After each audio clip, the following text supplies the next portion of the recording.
L'invitation à la réunion de famille annuelle des Sullivan reposait sur mon bureau, ses lettres dorées en relief captant la lumière du matin qui filtrait par les fenêtres de mon penthouse. 15 ans d'une distance soigneusement entretenue étaient sur le point de s'achever, et curieusement, ce n'était même pas mon choix. J'ai attrapé mon téléphone et relu l'email qui avait tout déclenché. Forbes 31h40, le nouveau visage de l'art numérique. L'empire NFT de Safia Sullivan atteint une valorisation de 3,8 milliards de dollars. L'article serait publié demain, juste 2 jours avant la réunion de famille. Ma façade si soigneusement construite était sur le point de voler en éclats, et je ne pouvais rien y faire. Madame Sullivan ? La voix de mon assistante retentit via l'interphone. Votre frère, Marcus, est sur la ligne 1. Encore. Bien sûr qu'il l'était. Il n'arrêtait pas d'appeler depuis que le communiqué de presse avait été envoyé aux principales publications. Je pris une profonde inspiration et décrochai le téléphone. Allô, Marcus. Qu'est-ce que c'est que ce bordel, Safia ? Il s'épargna les politesses. Je viens de recevoir un appel de Business Insider me demandant un commentaire sur ma sœur milliardaire. Tu veux bien m'expliquer ? Je me penchai en arrière dans mon fauteuil, contemplant la skyline de Manhattan. J'imagine que tu devras attendre l'article comme tout le monde. Arrête ton cinéma, trancha Théil.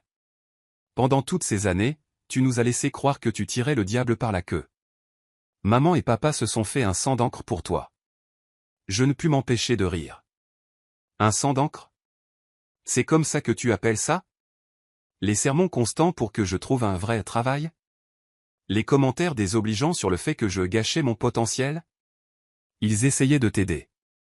Non, ils essayaient de me contrôler.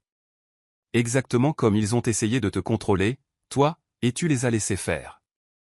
Un silence s'installa à l'autre bout de la ligne.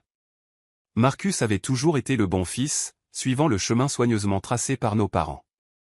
École de commerce, MBA, rejoindre la société d'investissement de notre père. Le fil parfait qui n'avait jamais dévié du script ? Dis-moi juste une chose, dit-il finalement. Depuis combien de temps ? Depuis combien de temps tu caches ça ? Je me levai et marchai jusqu'à la fenêtre, regardant un hélicoptère privé atterrir sur l'héliport d'un immeuble voisin. Mon hélicoptère, en fait. L'un des 3 que je possédais. Tu te souviens quand j'ai déménagé dans ce studio minuscule à Berkeley ? Quand tu as commencé avec tes bêtises d'art numérique. C'était, il fit une pause, calculant. Il y a 15 ans. C'est exact. Tout le monde pensait que j'étais folle, de jeter mon diplôme de finance pour gribouiller sur des ordinateurs, comme disait papa. Mais ce qu'aucun de vous ne savait, c'est que j'avais déjà vendu ma première collection de NFT pour 50 000 $. 50 000 ? À l'époque ? MHMM. Et 6 mois plus tard, j'en ai vendu une autre pour 200 000 $. Au moment où papa racontait à tout le monde au dîner de Noël que je traversais une phase, j'avais mon premier million. Je pouvais presque l'entendre faire le calcul dans sa tête. Mais tu as quand même emprunté de l'argent à maman et papa pour le loyer. Tu as conduit cette vieille Honda pourrie jusqu'à l'année dernière. Je ne leur ai jamais emprunté d'argent, Marcus. Je leur ai demandé d'investir dans ma société. Ils ont refusé, bruyamment et à plusieurs reprises. La Honda était un choix, pas une nécessité. Tout comme ce penthouse est un choix. Et le jet privé. Et tout le reste que je vous ai caché. J'ai privé.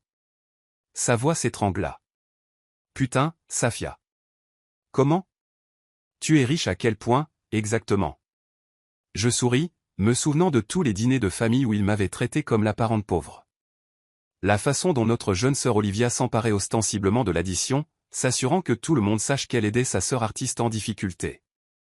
L'article de Forbes parlera de 3,8 milliards, mais c'est une estimation conservatrice.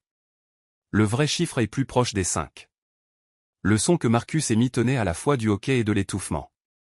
Maintenant, si tu veux bien m'excuser, continuai-je, j'ai une réunion du conseil d'administration.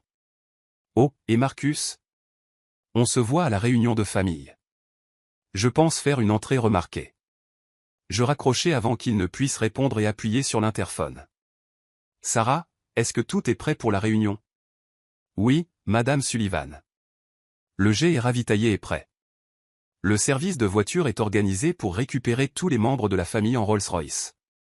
Le lieu a été déplacé sur l'île privée comme demandé, et les accords de non-divulgation ont été préparés pour tout le personnel. Parfait. Je repris l'invitation à la réunion. Pendant 15 ans, j'avais joué le rôle qu'ils attendaient de moi. Le mouton noir artistique qui ne pouvait pas gérer le monde réel. La fille qui avait besoin de rappels constants sur la responsabilité financière. La sœur prise en pitié et traitée avec condescendance à chaque rassemblement familial. Mais pas cette fois. Mon téléphone vibra. Un SMS de ma jeune sœur, Olivia, tout en majuscule. S'il te plaît dis-moi que ce truc Forbes est une blague. Qu'est-ce qui se passe? Je le laissais sans réponse. Olivia, qui ne manquait jamais de mentionner son salaire à 6 chiffres à chaque réunion de famille. Olivia, qui aimait se remémorer comment elle avait réussi, pendant que sa grande sœur se cherchait encore.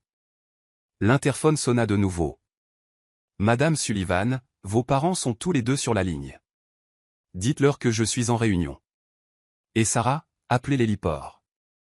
Je pense que je vais prendre l'hélico pour la réunion du conseil aujourd'hui. En rassemblant mes affaires, mon esprit retourna au jour qui avait tout commencé. Le jour où j'avais décidé de cacher mon succès à ma famille. 15 ans plus tôt. L'art numérique n'est pas du vrai art, Safia. La voix de mon père résonna à travers la table. Et ces bêtises de NFT? C'est une mode passagère. Une arnaque. Personne ne paiera jamais d'argent réel pour des images sur un ordinateur. J'étais assise là, à 22 ans, fraîchement diplômée, essayant d'expliquer ma vision à ma famille. La même famille qui avait payé pour un diplôme de finance de l'Ivy League qu'il s'attendait à me voir utiliser dans la firme de mon père. En fait, papa, je viens de vendre ma première collection pour. Assez. Il me coupa. Je ne veux pas entendre parler de ton petit hobby. Soit tu viens travailler à la firme comme prévu, soit tu te débrouilles seul. Plus de soutien. Plus de filets de sécurité. Ma mère tendit la main sur la table, me tapotant la main avec condescendance. Chérie, nous voulons juste ce qu'il y a de mieux pour toi. Tu as besoin de stabilité. D'une vraie carrière. Je regardais leur visage autour de la table. La déception de mon père. Le froncement de sourcils inquiet de ma mère. Le sourire suffisant de Marcus. Le dédain à peine voilé d'Olivia. Ce fut à ce moment-là que je pris ma décision. Je ne leur parlerai pas de la vente à 50 000 $, ni des 3 galeries qui voulaient me représenter, ni des entreprises tech qui me contactaient pour des collaborations. Vous avez raison, dis-je en me levant. J'ai besoin de régler ça par moi-même. 2 semaines plus tard, j'emménageais dans le studio le plus petit et le moins cher que je pus trouver à Brooklyn. Ma famille supposa que je galérais, vivant sur mes économies, trop fier pour admettre ma défaite. En réalité, je bâtissais un empire. La première année fut intense. Je travaillais 18 heures par jour, développant mon style artistique, apprenant la technologie blockchain, tissant des liens dans le monde de l'art crypto. Ma première collection majeure, Digital Dream in Binary, s'est vendue en quelques heures, rapportant 1,2 million de $. J'ai pris cet argent et l'ai réinvesti dans l'entreprise, embauchant des développeurs, créant de nouvelles plateformes pour les artistes, innovant d'une manière que le monde de l'art traditionnel ne pouvait imaginer. Mais chaque fois que je rentrais à la maison, je conduisais ma vieille Honda, portais des vêtements simples, jouais le rôle de l'artiste en difficulté. Laisse-moi au moins t'aider avec ton loyer, offrait ma mère, tandis que mon père secouait la tête avec déception. Non merci, maman, je m'en sors très bien. Et c'était le cas. Plus que très bien. À la fin de cette première année, ma valeur nette avait atteint 10 millions de $. La troisième année, 100 millions. Mais pour ma famille, j'étais toujours juste Safia, la rêveuse qui ne pouvait pas affronter la réalité. Maintenant, 15 ans plus tard, alors que je montais dans mon hélicoptère privé, je pensais à la façon dont tout cela avait dégénéré en quelque chose de plus grand que prévu. La petite tromperie était devenue un secret massif. Et dans 2 jours, tout allait changer. Mon téléphone vibra à nouveau. Un message de mon père. Nous devons parler. Maintenant. Je souris et éteignis le téléphone. Il devrait attendre la réunion. Après 15 ans à entendre parler de mes échecs, ils étaient sur le point d'apprendre mes succès. Et j'allais m'assurer que ce soit une révélation qu'ils n'oublieraient jamais. L'article de Forbes fut publié à 6 heures du matin, heure de l'Est, précise. J'étais déjà réveillé, sirotant un café dans mon bureau à domicile, regardant le chaos se déchaîner sur mes multiples écrans. La révolutionnaire de l'art numérique. Comment Safia Sullivan a bâti un empire de plusieurs milliards de dollars en secret. Le titre était accompagné d'une photo que j'avais spécifiquement choisie pour ce moment. Moi, debout devant ma collection de NFT la plus réussie, portant des vêtements qui coûtaient plus que le salaire mensuel de ma sœur Olivia. L'article ne se contentait pas de révéler ma richesse. Il détaillait chaque succès que j'avais caché pendant 15 ans. Mon téléphone explosa de notifications. D'abord, la conversation de groupe familial. Olivia, CVRI 3,8 milliards de dollars? Marcus, j'ai essayé de vous prévenir hier. Maman, Safia, s'il te plaît, réponds à ton téléphone. Papa, ce doit être une sorte d'erreur. Tante Patricia, je viens de voir l'article. Notre Safia est-elle la Safia Sullivan? Je coupai le son de la conversation et ouvris mes emails. Des centaines de demandes d'interview des principaux médias, des opportunités d'investissement, des propositions de conférences. Mais un email attira mon attention. De l'associé de mon père, Albert Chen. Safia, je crois que nous devrions discuter des synergies potentielles entre Sullivan Investment et vos plateformes d'art numérique. Votre père a peut-être exprimé certaines inquiétudes, mais je vous assure que nous pouvons être très flexibles. Je ne pus m'empêcher de rire. 3 ans plus tôt, j'avais approché leur firme pour un partenariat. Albert m'avait personnellement montré la porte, disant qu'il ne traitait pas avec des images Internet. Mon interphone sonna. Madame Sullivan, votre mère est dans le hall. Elle est très insistante. Je vérifiai un flux de sécurité. Il y avait ma mère, Alina Sullivan, toujours parfaitement apprêtée dans son tailleur de créateur, mais avec une lueur sauvage inhabituelle dans les yeux alors qu'elle se disputait avec l'agent de sécurité. Laissez-la monter, soupirai-je. Il était temps d'affronter au moins un membre de ma famille. L'ascenseur privé s'ouvrit directement dans mon penthouse. Ma mère sortit, puis se figea, absorbant son environnement. L'immense espace ouvert, les baies vitrées donnant sur Central Park, le Basquiat original sur le mur qui coûtait probablement plus cher que leur maison. Safia, souffla-t-elle, la voix tremblante. Qu'est-ce que c'est que tout ça? C'est chez moi, maman. Le vrai, pas le petit appartement que je garde pour les visites familiales. Elle se dirigea vers la fenêtre, ses talons claquant sur le marbre. Depuis combien de temps? Comment as-tu? 15 ans, dis-je en lui servant une tasse de café. Depuis le jour où vous avez dit que mon art numérique ne vaudrait jamais rien. Elle se tourna, son visage un mélange de confusion et de douleur. Mais tu galérais. Nous l'avons vu. Le petit appartement, la vieille voiture, emprunter de l'argent pour le loyer. Je n'ai jamais emprunté d'argent, la corrigeai-je. J'ai demandé à papa et à toi d'investir dans ma société. Il y a une différence. Et tout le reste. L'appartement, la voiture. Ce n'était que du théâtre. Du théâtre? Sa voix monta. Tu nous mens depuis 15 ans. Non, maman. Je vous ai juste laissé voir ce que vous vouliez voir. Vous étiez tous si convaincus que j'échouais que vous n'avez jamais pris la peine de regarder de plus près. Elle s'effondra dans l'un de mes fauteuils en cuir italien, l'air soudainement vieille. Est-ce que quelqu'un d'autre sait? Dans la famille? Personne.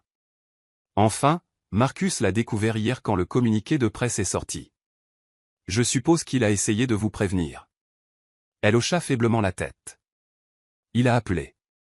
Mais ton père était certain que c'était une erreur. Une autre Safia Sullivan. Je me dirigeai vers mon bureau et sortis un dossier. Voici quelque chose qui pourrait t'intéresser.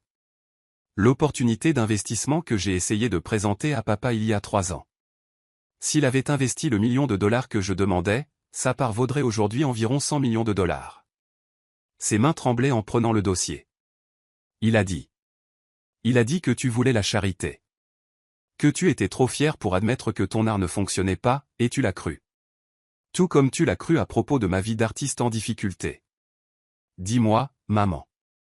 En 15 ans, est-ce que l'un de vous est jamais venu à une de mes expositions? À regarder mon travail?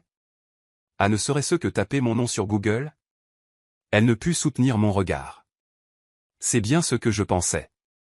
Je marchai jusqu'à la fenêtre, regardant la ville dont je possédais maintenant une partie. La réunion de famille annuelle est dans 2 jours. J'ai apporté quelques modifications aux arrangements. Des modifications? J'ai racheté l'intégralité du complexe hôtelier où elle devait se tenir. Trop public. À la place, tout le monde sera récupéré par mes voitures privées et conduit à mon jet. Nous tiendrons la réunion sur mon île. Ton île? Dans les Caraïbes. Je l'ai acheté l'année dernière quand j'ai bouclé mon premier accord à $1 milliard. Je me tournais pour lui faire face.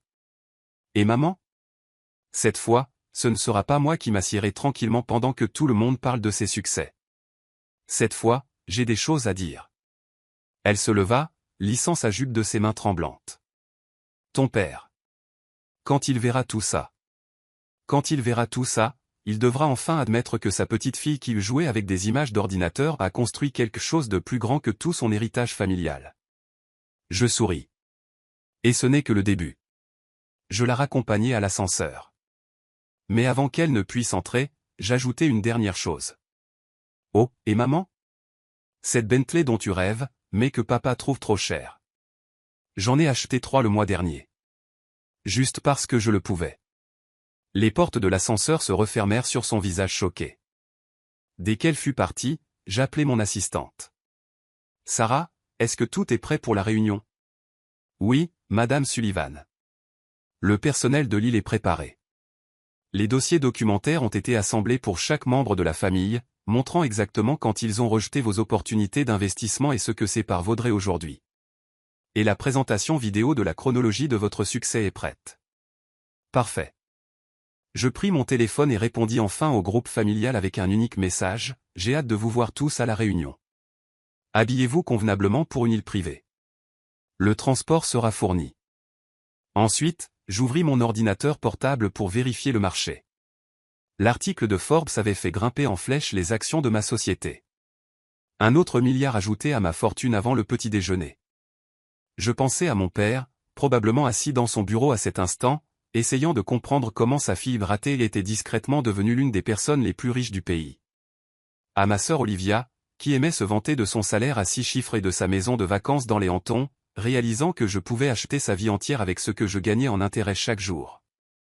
La réunion allait être intéressante. Très intéressante. Mon téléphone vibra à nouveau. Un message de mon père. Nous devons nous voir avant la réunion. Les affaires familiales doivent être discutées en privé. Je répondis.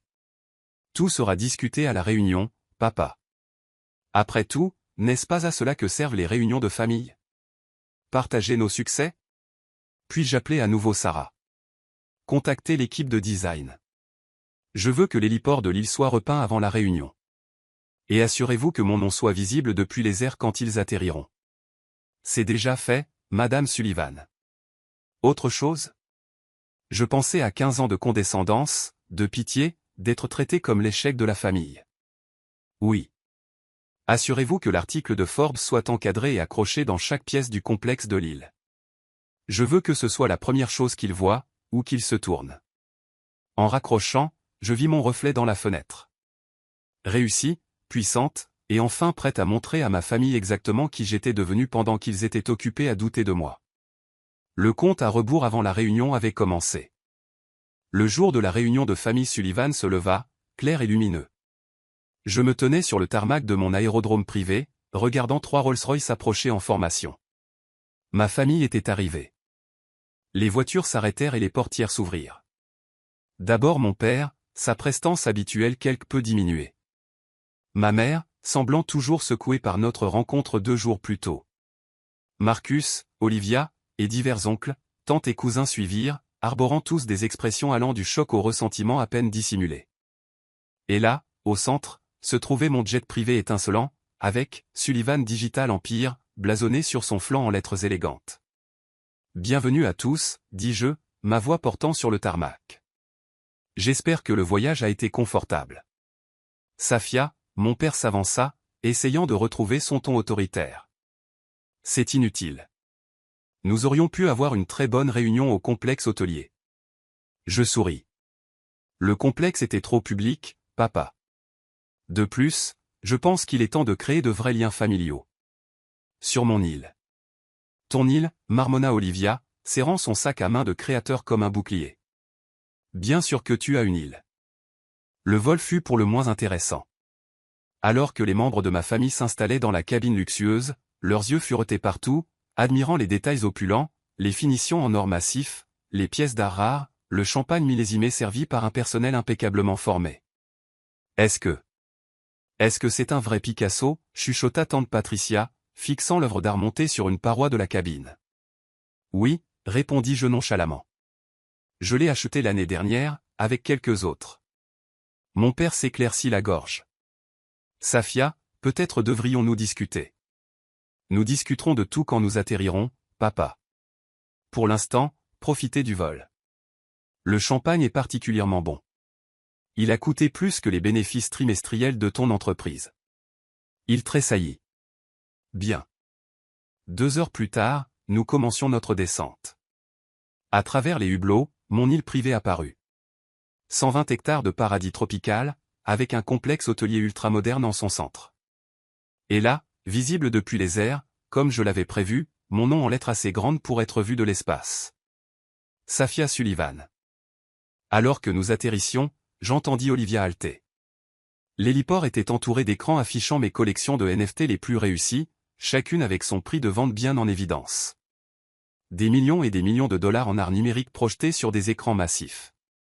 Bienvenue à Sullivan Island, annonçai-je alors que nous débarquions. Mon petit coin de paradis. Petit, s'étouffa Marcus.